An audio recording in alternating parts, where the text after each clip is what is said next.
शिवाला music present माँ दहला रिकॉर्डिंग स्टूडियो किसान चौक सुपौल। घगरी घूमै छी सगरी, पिन्है छी घगरी घूमै छी सगरी, चढ़ल जवानी तोहर झाड़ देबो। तुला पट्टी के छोरा घगरी उठा देतो, तुला पट्टी के छोरा घगरी उठा देतो। पिन्है छी घगरी घूमै छी सगरी, पिन्है छी घगरी घूमै छी सगरी, चढ़ल जवानी तोहर झाड़ देबो।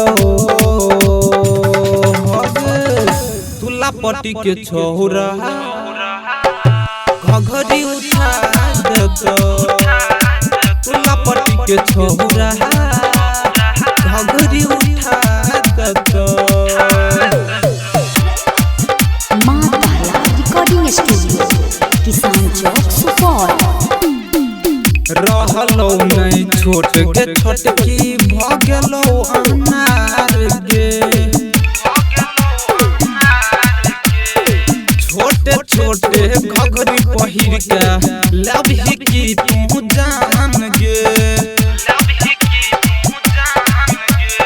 रहलो नहीं छोट गे छोटकी भ गेलो अनार गे, छोटे छोटे घगरी पहिर के लबही की तू जान गे।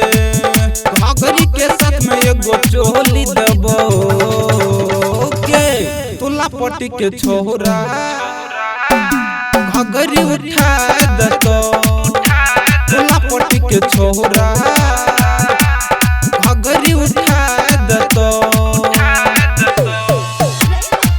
माँ दहला रिकॉर्डिंग स्टूडियो किसान चौक सुपौल। सच के चुम्मा ले तोगे मुकेश तो रह गाँव में, नीचा से मूड बनाई तो छौरा कनिए काल में। सच के चुम्मा ले तोगे मुकेश तो रह गाँव में, नीचा से मूड बनाई तो छौरा कनिए काल में।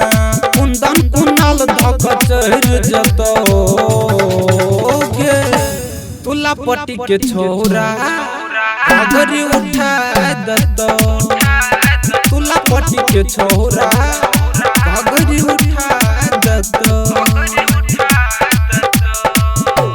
माँ दहला रिकॉर्डिंग स्टूडियो किसान चौक सुपौल।